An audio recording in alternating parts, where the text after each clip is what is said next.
The evening air was cool against Pam Bondi's face as she stepped out of the taxi, stretching her legs after the long flight. The hotel towered above her, its glass facade reflecting the city lights in a dazzling display. A doorman hurried forward to help with her luggage, a simple rolling suitcase and a leather briefcase containing her notes for tomorrow's speech. "Thank you," she said with a tired smile, slipping a few dollars into his palm. The man nodded politely, not recognizing the woman in front of him. And why would he?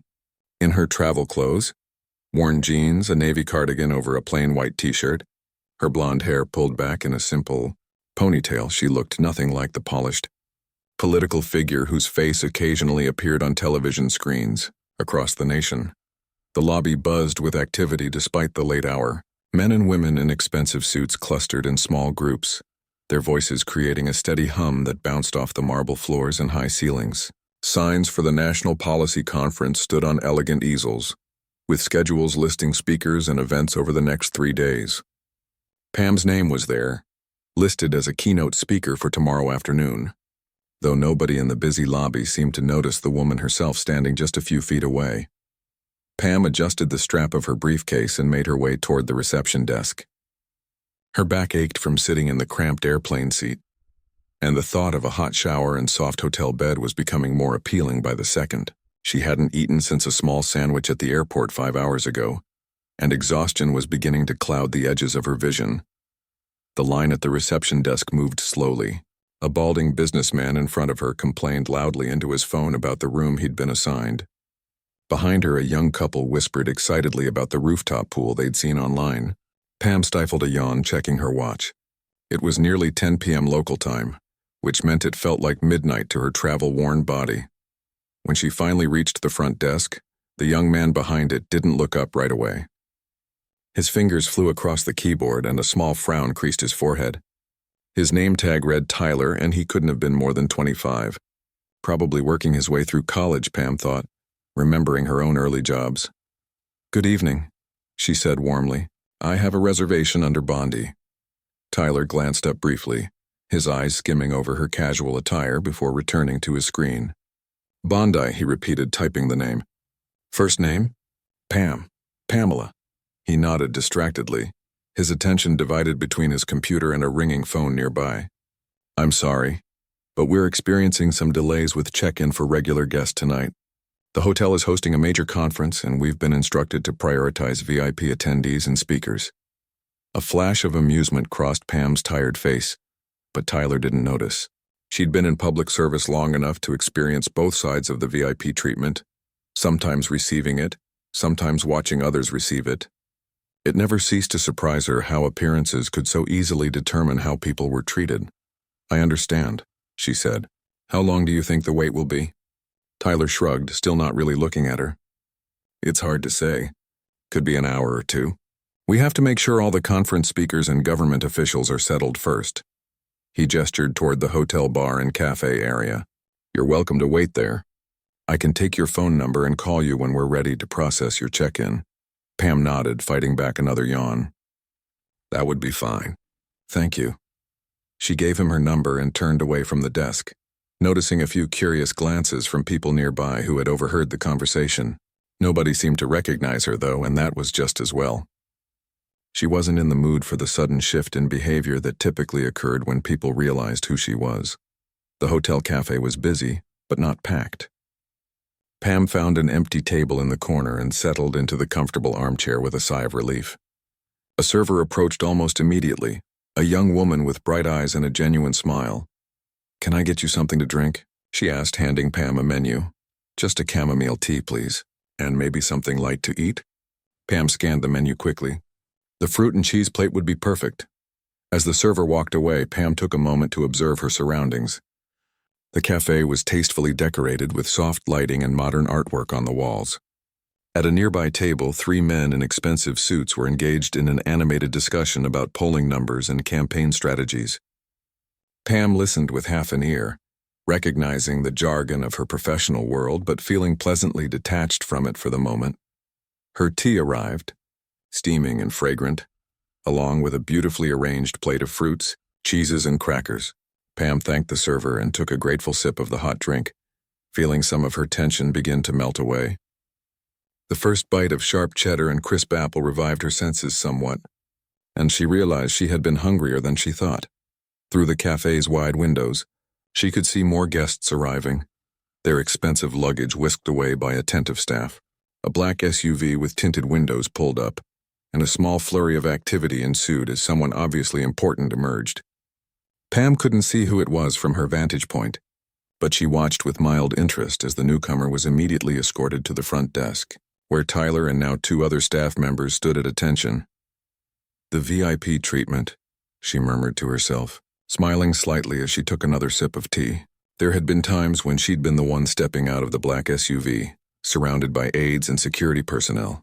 There were advantages to that, of course, but there was also something refreshing about sitting anonymously in a hotel cafe, observing the world without being its focus. Her phone buzzed with a text message. It was from her assistant, checking to confirm that she'd arrived safely. Pam sent a quick reply, adding that she was waiting to check in and would call in the morning to go over the final details of her speech. Tomorrow would be busy, rehearsing her keynote, attending a couple of panel discussions, and meeting with several colleagues she hadn't seen in months. But tonight she was content to be just another tired traveler, enjoying a moment of quiet anonymity. As she ate her light meal, Pam noticed a television mounted on the wall above the bar. It was tuned to a news channel, and though the sound was muted, she could see the scrolling headlines about the very conference she was attending. The camera panned across a list of speakers, and for a brief second, her official photo appeared on the screen along with her name and title. Nobody in the cafe seemed to notice the coincidence. The woman on the screen, with her perfectly styled hair and professional attire, bore little resemblance to the tired traveler sitting in the corner with a ponytail and no makeup. Pam found herself smiling at the irony. 40 minutes passed pleasantly enough as Pam finished her tea and small meal. She checked her emails, reviewed her notes for tomorrow's speech, and occasionally eavesdropped on the political conversations happening around her. The cafe had grown busier, with more conference attendees arriving and gravitating toward the food and drinks after their own long journeys. She was just considering ordering another cup of tea when her phone rang. It was the front desk, Ms. Bondi. Tyler's voice sounded exactly the same as before, efficient but distracted. "We're ready to complete your check-in now. If you'd like to return to the front desk, thank you. I'll be right there."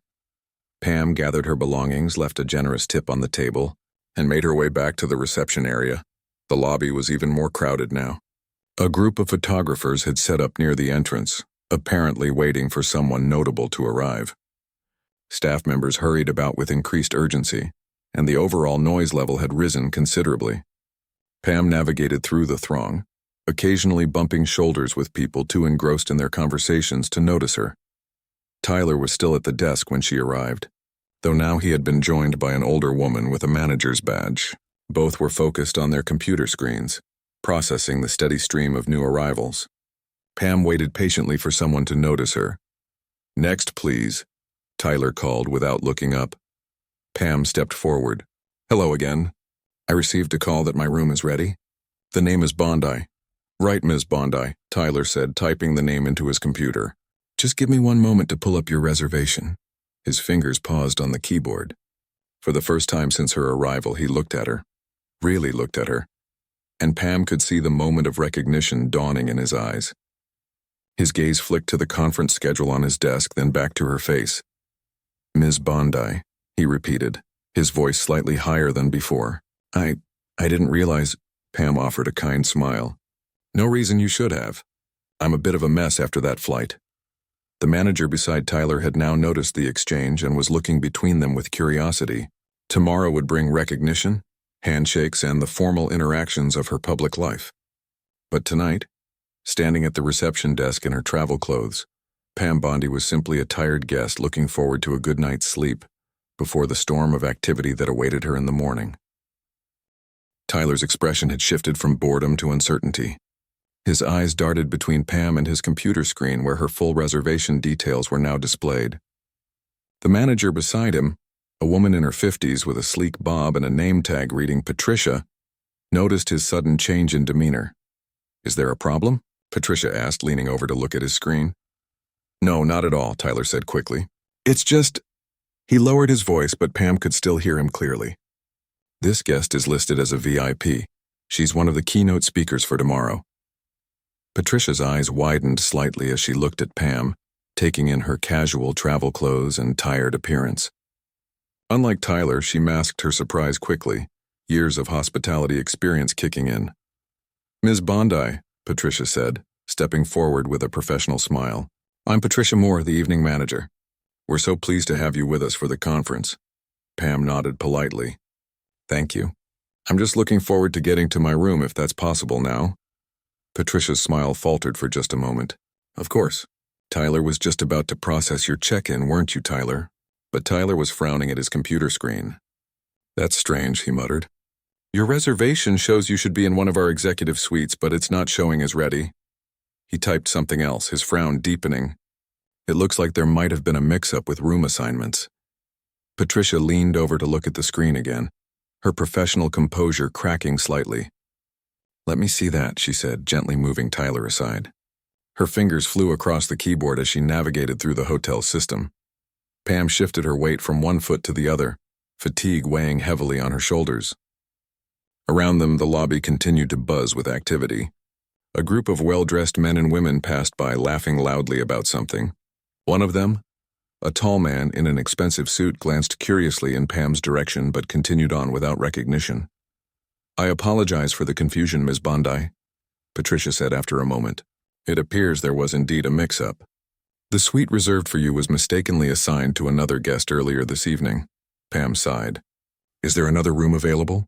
At this point, I'd be happy with anything that has a bed. Patricia and Tyler exchanged uncomfortable glances. The thing is, Tyler began hesitantly, we're completely booked because of the conference. We've had to turn away people without reservations all day. But I have a reservation, Pam pointed out, her patience beginning to wear thin despite her best efforts. Of course, Patricia nodded quickly, and we will absolutely honor it. The issue is just logistical at the moment. She turned to Tyler, who was given Ms. Bondi's suite. Tyler clicked through several screens. Mr. Harrington from the Committee on Foreign Affairs. Patricia pressed her lips together, clearly weighing her options. I see. A small crowd had begun to gather behind Pam at the reception desk. People were shifting impatiently, checking their watches and muttering about the delay. Pam could feel the weight of their stares on her back adding to her discomfort. Look, Pam said quietly, I don't want to cause any trouble. If there's another room, any room, I'd be happy to take it for tonight. Tyler looked relieved at this suggestion, but Patricia shook her head. That won't be necessary. Ms. Bondi, you're one of our VIP guests, and we need to accommodate you properly. She turned to Tyler. Call Mr. Harrington's room and explain the situation. Offer to move him to another suite with our apologies and a complimentary breakfast. Tyler's eyes widened. But Mr. Harrington specifically requested that suite because of the view. He's already settled in. Then unsettled him, Patricia said firmly. This is our mistake, not Ms. Bondi's. A younger staff member approached the desk with a stack of key cards, glancing curiously at the tense scene. Is everything okay here? Liam, Patricia addressed him with obvious relief. Perfect timing. I need you to go prepare the presidential suite for an immediate check-in. The presidential suite? Liam repeated, surprised. But that's reserved for the secretary tomorrow. I'm aware, Patricia cut him off. But we need it tonight. The secretary doesn't arrive until tomorrow afternoon, correct? Liam nodded, still looking confused. Then please prepare it now.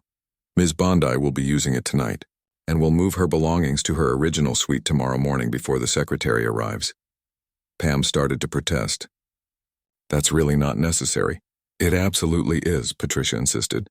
It's the least we can do after the mix-up. She turned to Liam again. Please hurry! As Liam hurried off to prepare the suite, an older man in the growing line behind Pam cleared his throat loudly. Excuse me, he said in a booming voice that carried across the lobby. Some of us have been waiting quite a while here. Is there another desk open? Patricia stepped forward. I apologize for the wait, sir. We're handling a special situation. Tyler will be with you shortly. She gestured to another staff member across the lobby. In the meantime, Jenny can check you in at the concierge desk if you'd prefer not to wait. The man grumbled something under his breath, but moved toward the concierge desk. along with several others from the line. A few people stayed put, their curiosity apparently stronger than their impatience. Pam felt her face growing warm with embarrassment. This was exactly the kind of scene she'd hoped to avoid by arriving a day early. She'd wanted a quiet evening to prepare for tomorrow, not to become the center of attention before the conference even began. Ms. Bondi, a new voice spoke from behind her. Pam turned to see a distinguished-looking man in a hotel security uniform. "I'm Carlton West, head of hotel security. When you're checked in, I'd be happy to escort you to your room." "More special treatment?" Pam forced a smile. "Thank you, but that's not necessary." "I insist," Carlton said smoothly. "It's standard procedure for our VIP guests." A flash of annoyance crossed Pam's face before she could stop it. "I wasn't a VIP 20 minutes ago when I was told to wait in the cafe while you processed more important guests." A hush fell over the immediate area. Tyler's face turned bright red and Patricia looked mortified. "I beg your pardon?" Carlton asked, looking between Pam and the reception staff. Patricia jumped in quickly. "There was a misunderstanding earlier. Ms. Bondi arrived while we were prioritizing conference speakers, not realizing she was one herself." "I see," Carlton said, his expression carefully neutral. He turned to Pam. "On behalf of the hotel, please accept our sincere apologies." Pam immediately regretted her outburst. These people were just doing their jobs, trying to manage a chaotic situation, and she'd made it worse by drawing attention to a simple mistake.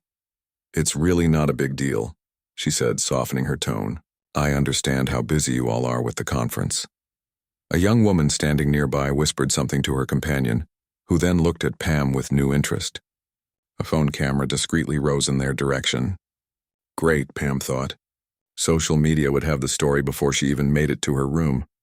Liam returned, slightly out of breath. "The presidential suite is ready, Ms. Bondi." Patricia nodded in satisfaction. "Excellent. Tyler, please complete Ms. Bondi's check-in so she can finally get some rest." Tyler, still looking embarrassed, quickly processed her information and handed her a key card. "Suite 2201 on the top floor. The elevators are just around the corner to your right." "Thank you," Pam said, accepting the key. "Allow me to escort you," Carlton said, reaching for her suitcase.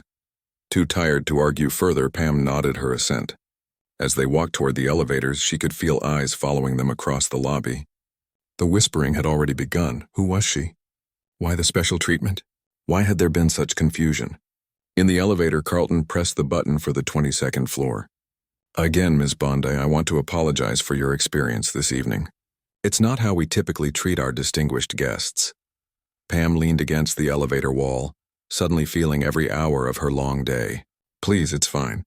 I wasn't exactly looking my best after a cross-country flight. Nevertheless, it shouldn't have happened. Rest assured, I'll be speaking with the staff about this incident." "That's really not necessary," Pam insisted. "Nobody's perfect, especially during a busy event like this." The elevator doors opened to reveal a hushed, elegantly decorated hallway. Carlton led the way to a set of double doors at the end of the corridor, used her keycard and pushed the door open. "Here we are. Ms. Bondi, the presidential suite." Pam stepped inside and couldn't help but gasp slightly. The suite was massive, easily 3 or 4 times the size of what she'd expected. Floor-to-ceiling windows offered a spectacular view of the city lights. The living room alone was bigger than her entire apartment back home. "This is..." she began, but words failed her. "Is everything satisfactory?" Carlton asked, placing her suitcase by the bedroom door. "It's way too much," Pam said honestly, "but thank you. The staff will bring up your briefcase that you left at the reception desk momentarily. Is there anything else you need tonight?" Pam shook her head. "No, thank you. I just need some sleep." "Very well. Good night, Miss Bondi." Carlton nodded respectfully and left, closing the door behind him. Morning light streamed through the massive windows of the presidential suite, gently pulling Pam from her deep sleep. For a moment she lay still, disoriented by the unfamiliar surroundings. Then the events of the previous evening came flooding back. The dismissive treatment at check-in, the sudden scramble when her identity was discovered, and the awkward upgrade to this ridiculously lavish suite. She reached for her phone on the nightstand. It was 6:30 a.m., earlier than she needed to be up, but her body was still on East Coast time. Several new messages had arrived overnight. including one from the hotel manager apologizing again for the unfortunate misunderstanding and assuring her that her original suite was now ready whenever she wished to move. Pam sighed and sat up, running a hand through her tousled hair. She hadn't planned to make waves at this conference. Quite the opposite. She had hoped to slip in quietly, do her job, and avoid the constant spotlight that seemed to follow her these days. So much for that plan. After a quick shower in the enormous marble bathroom, which featured no fewer than 6 shower heads and a television built into the mirror, Pam dressed in her usual conference attire, a tailored navy suit, crisp white blouse, and modest heels. She applied light makeup and styled her hair, transforming from the tired traveler of last night into the polished professional the world expected to see. A gentle knock at the door interrupted her thoughts. "Room service," called a voice. Pam frowned. She hadn't ordered breakfast. When she opened the door, a young man in a hotel uniform stood there with a covered tray and a nervous smile. "Good morning. Ms. Bondi, compliments of the management, your breakfast." He gestured hopefully with the tray. "Thank you, but I didn't order anything," Pam said. The young man's smile faltered. The manager insisted. It's part of our apology." Pam considered sending it back, but the hopeful look on the server's face changed her mind. "All right, thank you. You can set it on the table." As he arranged the breakfast, fresh fruit, yogurt, pastries, and coffee, Pam noticed him sneaking glances at her. "Is there something else?" she asked kindly. He blushed. "I'm sorry, it's just, I'm a law student at the local university. I've followed your career since your time as Attorney General. I was hoping to attend your keynote today, but I couldn't get a ticket." Pam's expression softened. This was the part of public service she truly valued, connecting with people who shared her passion for law and justice. "What's your name?" "David, ma'am." "Well, David, I might be able to help with that. Let me make a call after breakfast." His face lit up. "Really? That would be amazing." Then, remembering his professional role, he composed himself. "Will there be anything else, Ms. Bondi?" "No, thank you, David, and please call me Pam." After he left, Pam sipped her coffee and gazed out at the city below. The sun was fully up now, glinting off glass buildings and casting long shadows across the streets. In a few hours, she would be standing on stage, addressing hundreds of people about the future of public policy. But for now, she had a quiet moment to herself and a promise to keep to a young law student. She picked up the hotel phone and dialed the conference organizer's number. By 9:30, Pam had moved to her originally assigned suite, still luxurious, but less ostentatious than the presidential suite, reviewed her speech one last time, and was heading down to attend the opening session. As the elevator doors opened on the mezzanine level, she was met by a young woman with a conference badge and clipboard. "Ms. Bondi, I'm Beth from the event team. I've been looking everywhere for you." The woman seemed slightly frazzled. "We have a slight change to the morning schedule. The panel on judicial reforms would like you to join them as a surprise guest." "Would that be possible?" Pam checked her watch. "When is the panel?" "In about 15 minutes in the grand ballroom." It wasn't ideal. She preferred time to prepare for panels, but she nodded. "All right, I can do that." Beth's relief was palpable. "Wonderful. Thank you so much. This way, please." As they walked through the crowded hallway, Pam noticed heads turning in her direction. People whispered to each other, some pointing discreetly. She was used to being recognized at events like this, but something felt different today. "Is something going on that I should know about?" Pam asked Beth quietly. Beth looked uncomfortable. "Well, there might have been some social media activity about last night's, incident at check-in." Pam's heart sank. "What kind of activity?" "Nothing bad," Beth assured her quickly. "Just some posts about how you were mistaken for a regular guest and then, well, about how graciously you handled it." Before Pam could respond, they reached the backstage area of the grand ballroom. The panel moderator, a distinguished federal judge Pam had worked with years ago, greeted her warmly. "Pam, so glad you could join us. We'll introduce you after the initial discussion. Just come out when you hear your name." Minutes later, Pam stood in the wings, listening as the moderator discussed the challenges facing the judicial system. The ballroom was packed, with people even standing along the walls.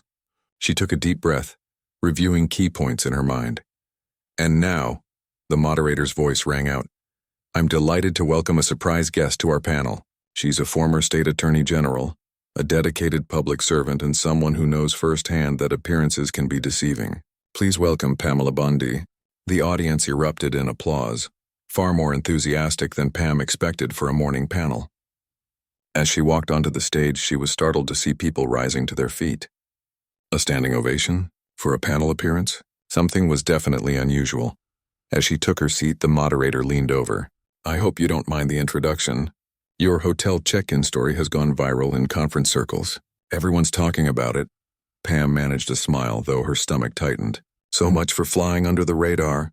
It really wasn't a big deal, she murmured. On the contrary, the moderator said, in an age where public figures often demand special treatment, your graciousness has struck a chord. The panel discussion proceeded normally, with questions about judicial appointments, legal education reform, and the role of technology in courtrooms. Pam contributed thoughtfully, drawing on her years of experience. But she couldn't help noticing how attentively the audience listened to her every word, as if she had suddenly become the main attraction.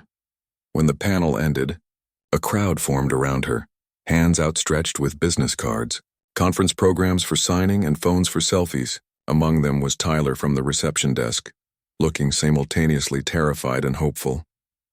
Ms. Bondi, he said when he finally reached her, I wanted to apologize personally for last night. I should have recognized you, and I definitely shouldn't have made you wait in the cafe while we checked in other guests.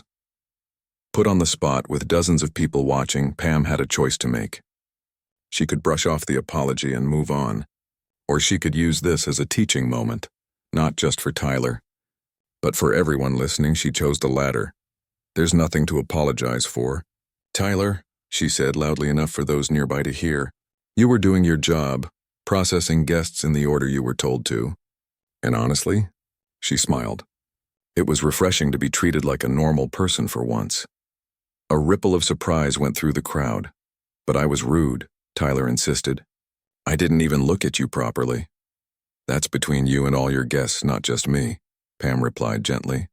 Every person who comes to that desk deserves to be seen, whether they're famous or not. Someone in the crowd started clapping, and soon others joined in. Tyler's face flushed with embarrassment, but Pam gave him a reassuring nod. As the crowd finally dispersed and Pam prepared to leave for her next commitment, Beth appeared at her side again. That was really kind of you, she said. Most VIPs would have complained to management and gotten that poor guy fired. Pam shook her head. Then they wouldn't be very important people at all, would they? As they walked toward the conference rooms, Pam spotted David, the law student from room service that morning, now wearing a conference badge and looking around in wonder. Excuse me a moment, Pam said to Beth and made her way over to him. David, I see you got in. His face lit up with recognition. Ms. Bondi, Pam. Yes, thank you so much. I can't believe you really arranged this. Consider it my apology for the breakfast I didn't eat, she said with a wink. Enjoying the conference so far? It's amazing, he said earnestly. I just watched your panel discussion. The way you handled that question about judicial independence was brilliant. Pam smiled, genuinely touched. That's kind of you to say. And the way you just spoke to that hotel guy who messed up your check-in. David shook his head in admiration. Everyone's talking about it. They're calling you the People's AG. Pam laughed.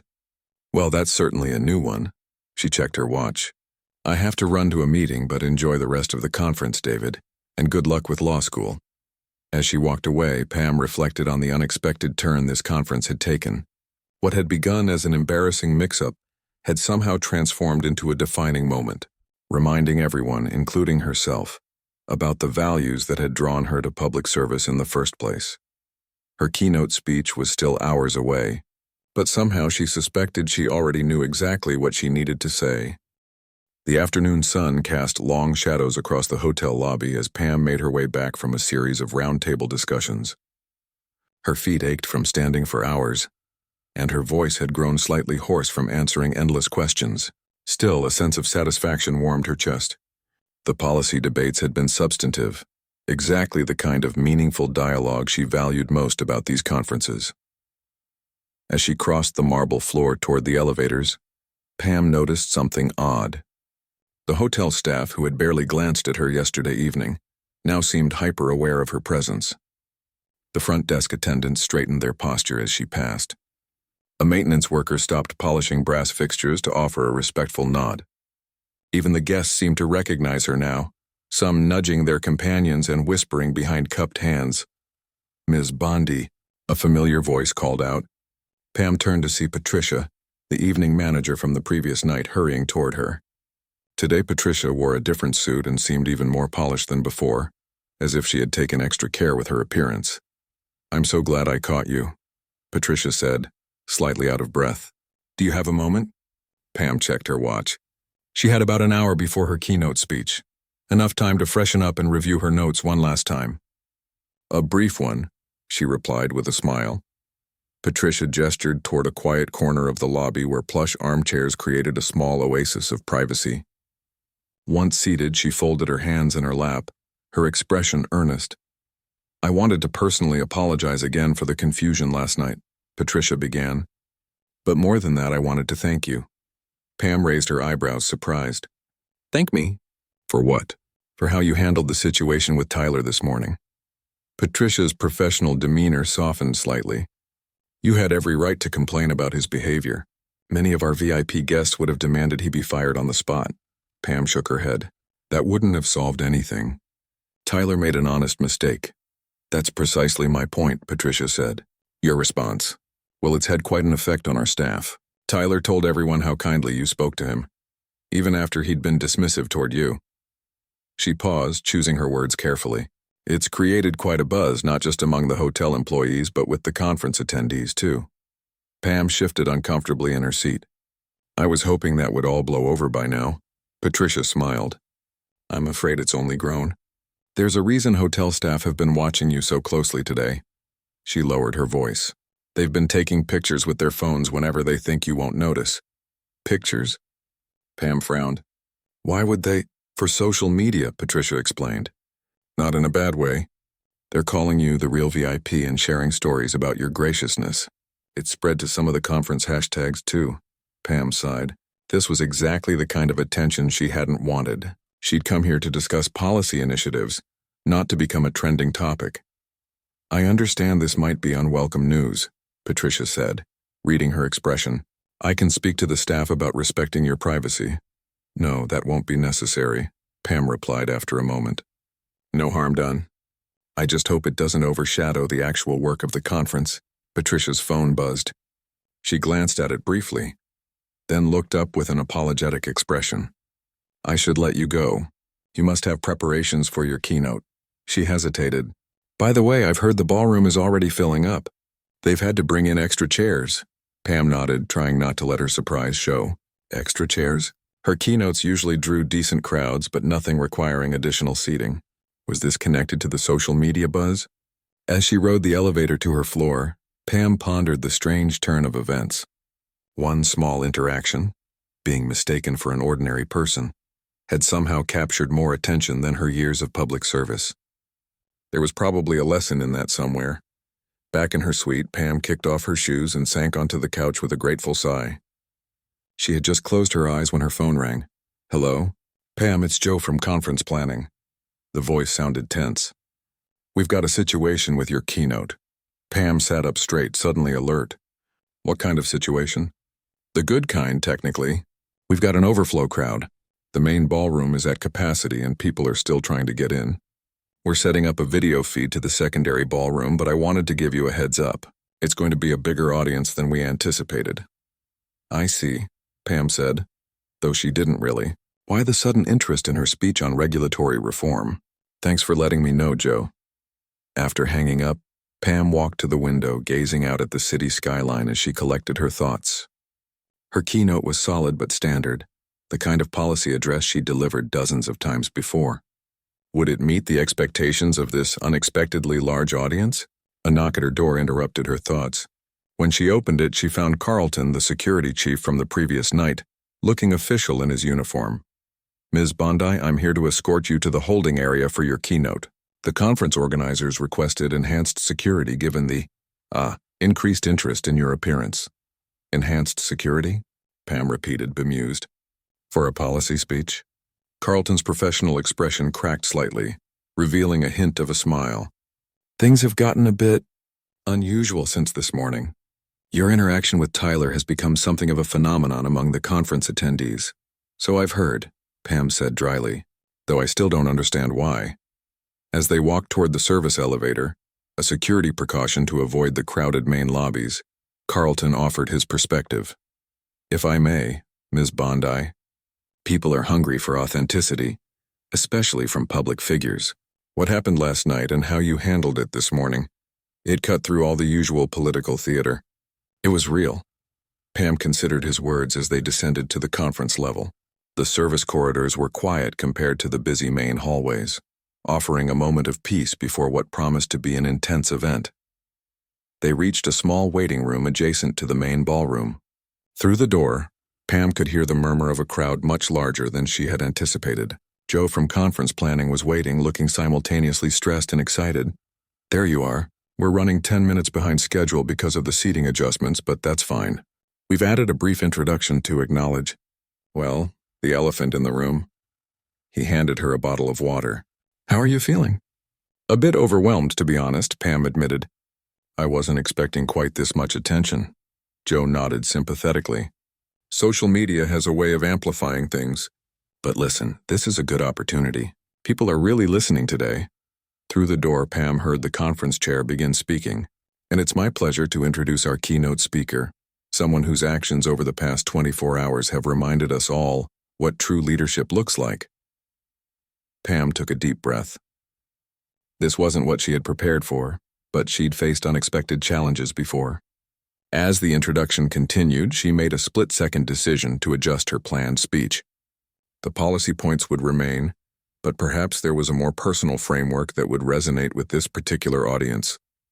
The applause swelled as her name was announced. Joe opened the door, and Pam stepped onto the stage, momentarily dazzled by the bright lights and the sea of faces before her. The ballroom was indeed packed, with people standing along the walls and sitting in additional chairs that had been squeezed into every available space. As she approached the podium, the applause continued longer than usual, eventually morphing into a standing ovation. Pam smiled, waiting for the noise to die down. In the front row, she spotted Tyler from the reception desk, looking both proud and embarrassed. Beside him sat David, the law student from room service. Patricia stood at the back of the room, nodding encouragingly. When the audience finally quieted and returned to their seats, Pam adjusted the microphone and looked out over the crowd. Thank you for that warm welcome, she began. I must admit, when I arrived at this conference yesterday, I didn't expect to be standing before such a large crowd today. This drew a knowing laugh from the audience.